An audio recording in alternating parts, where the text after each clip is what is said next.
Hello दोस्तों, कैसे हैं आप सब? आशा करता हूँ कि आप अच्छे होंगे और अपनी पढ़ाई को निरंतर जारी रख पा रहे होंगे। और आशा करता हूँ कि आप इस मुहिम के साथ मेरे साथ जुड़े हैं। और वीडियो में आप पहली बार विजिट कर रहे हैं तो चैनल को सब्सक्राइब कर लीजिएगा, क्योंकि मैं इस कंटेंट में आपको हमारा राजस्थान जो कक्षा 6 से लेके 12 तक की जो मूल पाठ्य पुस्तक लगती है, उससे अध्ययन अध्ययन करवा रहा हूँ। इससे पहले मैंने कक्षा 6, 7 जैसा कि मैं हर वीडियो में बताता हूँ आपको, कक्षा 6, 7 का अध्ययन पूरा कंप्लीट करवा लिया है। आप इसे प्लेलिस्ट में जाके दे सकते हैं इसी चैनल पर। तो सबसे पहले आपको चैनल पर आपका स्वागत है। और हम बात कर रहे हैं कक्षा 8 के हमारा राजस्थान की, जिसका हमने अब तक जो कंप्लीट है 8 8 के 1, 2, 3, 4, 5 और 6 विकास योजनाओं तक कंप्लीट कर लिया है। और आज का हमारा अध्याय रहेगा अध्याय नंबर 8, जन जागरण और सामाजिक सुधार हेतु राजकीय प्रयास।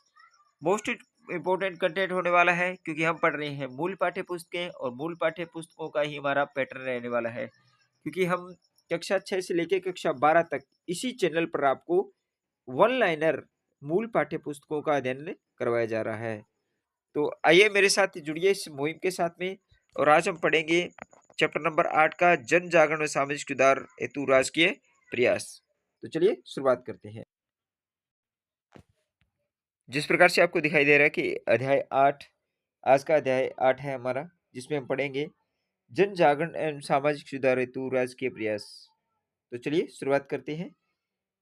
प्रश्न नंबर 1 की, भूदान योजना भूदान आंदोलन की शुरुआत किसने की? विनोबा भावे ने। इसके बाद भूदान आंदोलन की शुरुआत कब और कहाँ हुई? 18 अप्रैल 1951 को तेलंगाना के चिरुचपल्ली में। इसके बाद में तीसरा प्रश्न है, भूदान आंदोलन किससे संबंधित है? जमीनी स्वामित्व की विषमता दूर करने के लिए, यानी लोग अपने जमीन का मालिकाना हक प्राप्त करने के लिए ये भूदान आंदोलन शुरू किया था विनोबा भावे ने। इसके बाद में विनोबा भावे की अपील पर राजस्थान के किस जिले में भूदान किया गया? ये मोस्ट इम्पोर्टेंट है, क्योंकि अब आ गया हमारा कंटेंट राजस्थान जीके वाला।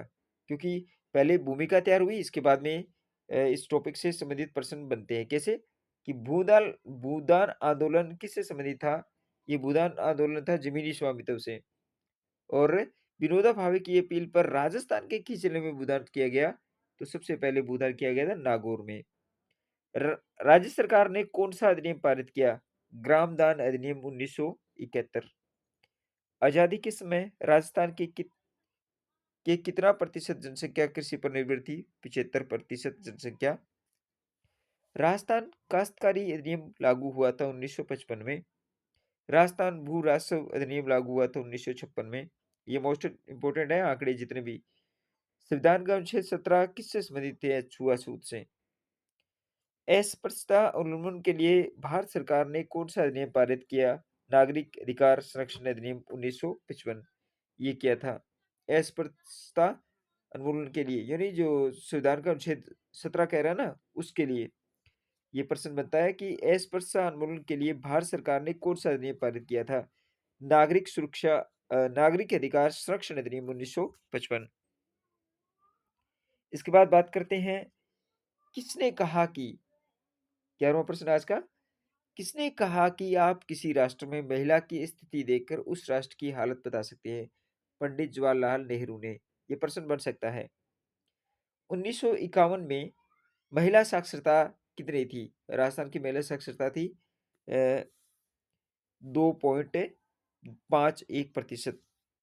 2011 के आंकड़ों के अनुसार राजस्थान की महिला साक्षरता वर्तमान में कितनी है? 2011 की जो जनगणना है उसके अनुसार 52.10%, यानी 52.10%। राजस्थान में महिला आयोग का गठन कब किया गया? 15 मई 1999। राजस्थान में महिला आयोग का गठन कब किया गया था? 1999 में 15 मई को। महिला आयोग में कुल कितने सदस्य होते हैं? एक अध्यक्ष होता है और 3 इसके सदस्य होते हैं। टोटल कितने सदस्य होते हैं? 4। महिला आयोग में टोटल 4 सदस्य होते हैं। इसके बाद आगे बढ़ते हैं। महिला आयोग के अध्यक्ष का कार्यकाल होता है 3 वर्ष। मोस्ट इम्पोर्टेंट पर्सन है, बहुत ही आज का कंटेंट है वो वास्तव में बहुत ही ज़्यादा मोस्ट इम्पोर्टेंट होने वाला है, तो वीडियो को स्किप मत कीजिएगा। इसके बाद में सबला योजना का पूर्ण रूप है राजीव गांधी किशोरी सशक्तिकरण योजना। सबला योजना में लाभार्थी होता है 11 से 18 वर्ष की बालिका जो विद्यालय नहीं जाती या उससे जिन्होंने विद्यालय बीच में ही छोड़ दिया है। बेटी बचाओ बेटी पढ़ाओ योजना की शुरुआत कब की गई थी? 2015 में घटते लिंग अनुपात को ध्यान में रखते हुए। हिंदू उत्तराधिकार, दत्तक ग्रहण और संरक्षण अधिनियम अधिनियम 1956। दहेज निषेध अधिनियम कौन सा अधिनियम है? दहेज निषेध अधिनियम अधिनियम 1961। इसके बाद ईवीएम मशीन में अधिकतम कितने उम्मीदवारों को वोट दिया जा सकता है? 16। एक ईवीएम मशीन के अंदर आप 16 कैंडिडेट खड़े करके और अपने 16 कैंडिडेट को आप वोट डाल सकते हैं। यानी उनकी जो सीक्वेंस है, उसकी जो क्रम संख्या है वो 16 से ऊपर नहीं हो सकती। ये उसका एक सिस्टम रहता है। नोटा का पूर्ण रूप क्या है? नॉन ऑफ द अबोव, यानी इनमें से कोई नहीं। नोटा का ये अर्थ होता है। इसके बाद 24वां प्रश्न है, चुनाव के लिए मतदान दल का गठन किया जाता है जिला निर्वाचन अधिकारी द्वारा। प्रत्येक जिले में जिला निर्वाचन अधिकारी कौन होता है? जिला कलेक्टर। वीवीपीएटी का पूर्ण रूप क्या है? वोटर वेरीफाइबल फाइबल पेपर ऑडिट ट्रायल। वीवीपीएटी में मतदान के बाद पर्ची कितने समय तक दिखाई देती है? 7 सेकंड तक। इसके बाद अगला प्रश्न पढ़ते हैं, सूचना के अधिकार के लिए राजस्थान के किस जिले में मजदूरों ने आंदोलन किया? राजसमंद जिले के भीम तहसील के देवडुगरी के मजदूरों ने सूचना के अधिकार के लिए राजस्थान के लिए आंदोलन किया था। 29वां प्रश्न आज का, किस मांग को पूरा करने के लिए राजस्थान में कौन सा कानून बनाया गया? सूचना अधिकार अधिनियम कानून। इसके बाद में सूचना का अधिकार कानून कब बनाया गया? 2000 में। राजस्थान सूचना का अधिकार कानून बनाने वाला देश का कौन सा राज्य है? प्रथम राज्य है। ये राजस्थान की उपलब्धि रही है। 32वां प्रश्न, भारत सरकार ने सूचना का अधिकार कानून के रूप में कौन सा कानून लागू किया? सूचना का अधिकार अधिनियम 2005। इसके बाद में आरटीई एक्ट 2009। आरटीई 2009 के आधार पर राजस्थान में कौन सा कानून आ गया है? राजस्थान निःशुल्क अनिवार्य बाल शिक्षा का अधिकार अधिनियम 2010। 34वां प्रश्न है, राजस्थान निःशुल्क अनिवार्य बाल शिक्षा का अधिकार अधिनियम 2010 कब लागू किया गया? 1 अप्रैल 2011 से। अगला प्रश्न है, राजस्थान में ये जो आरटी एक्ट है ये कब लगा था? ये मोस्ट इंपोर्टेंट है, most important, IMP, most important. 1 अप्रैल 2011 को राजस्थान में शिक्षा का निःशुल्क अधिकार अधिनियम 2010 से लागू किया गया था।